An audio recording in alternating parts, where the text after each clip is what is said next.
ఆదిలాబాద్ జిల్లా భైంసా మండలం దేగాం గ్రామ సమీపంలో ఘోర రోడ్డు ప్రమాదం చోటు చేసుకుంది. టిప్పర్ లారీ ఆటోను ఢీకొట్టిన దుర్ఘటనలో 15 మంది ప్రాణాలు కోల్పోయారు.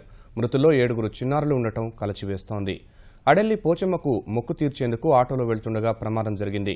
టిప్పర్ కింద పడి ఆటో నుజ్జునుజ్జయింది. 13 మంది అక్కడికక్కడే మృత్యువాత పడగా 2 ఆసుపత్రికి తరలిస్తుండగా మార్గమధ్యంలో చనిపోయారు. ప్రమాదంలో తీవ్రంగా గాయపడిన మరో 3 చావు బతుకుల మధ్య కొట్టుమిట్టాడుతున్నారు.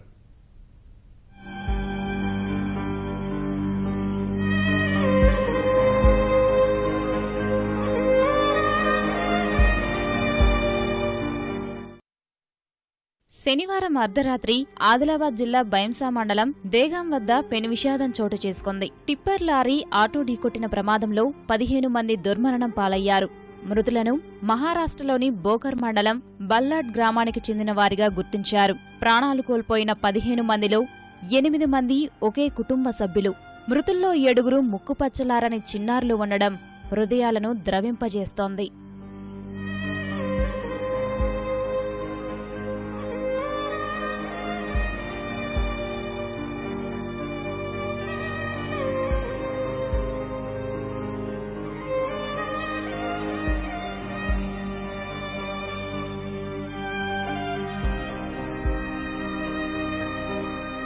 नवीपेट में काम करते। नवीपेट में काम करते? हाँ, भगवान को जा रहे थे। हाँ, कितने आदमी थे? मेरा 3 भाभी, 3 भाई, माँ पिताजी, मौसी का लड़का और मेरी मामू की लड़की, मेरा भाई का छोटा एक।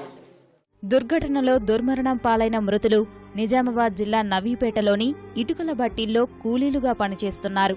ఆదిలాబాద్ సారంగపూర్ మండలంలోని అడెల్లి పోచమ్మ మొక్కు తీర్చేందుకు వెళ్తుండగా భైంసా మండలం దేగాం వద్ద ప్రమాదం చోటు చేసుకుంది. వేగంగా వస్తున్న టిప్పర్ లారీ ఆటోపైకి దూసుకెళ్లింది. టిప్పర్ లారీ సహా అందులో ఉన్న కంకర మొత్తం ఆటోపై పడింది. దుర్ఘటనలో ఆటో నుజ్జునుజ్జయింది.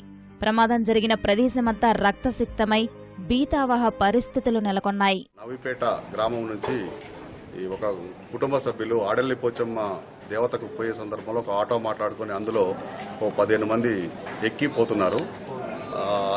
అది కొంచెం బాసర సమీపంలోకి రాగానే ఎదురుగా వస్తున్నటువంటి ఒక టిప్పర్ దాన్ని అతివేగంగా ఢీకొనడంతో 2 రోడ్ సైడ్ పడిపోయినాయి. ఈ ఆటో మీద టిప్పర్ పడిపోవడం జరిగింది.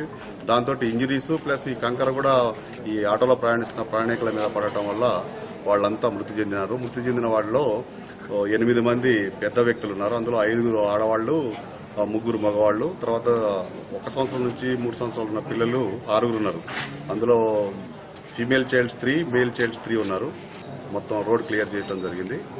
డెడ్ బాడీలను కూడా హాస్పిటల్ షిఫ్ట్ చేయడం. మృతదేహాలను తరలించిన భైంసా ఆసుపత్రి వద్ద హృదయ విదారక పరిస్థితులు నెలకొన్నాయి. మృతుల బంధువుల రోదనలతో పరిసరాలు పిక్కటిల్లాయి. పోచమ్మ మొక్కు తీర్చేందుకు వెళ్తూ ప్రాణాలు కోల్పోయిన తమ వారిని చూస్తూ బోరున విలపించారు. ప్రాణాలు కోల్పోయిన 7 పసివాళ్ల భౌతిక కాయాలు చూస్తూ గుండెలు బాదుకున్నారు. ప్రమాదంలో తీవ్రంగా గాయపడిన మరో 3 పరిస్థితి విషమంగా ఉంది. నిజామాబాద్ జిల్లా ఆసుపత్రికి తరలించి చికిత్స అందిస్తున్నారు.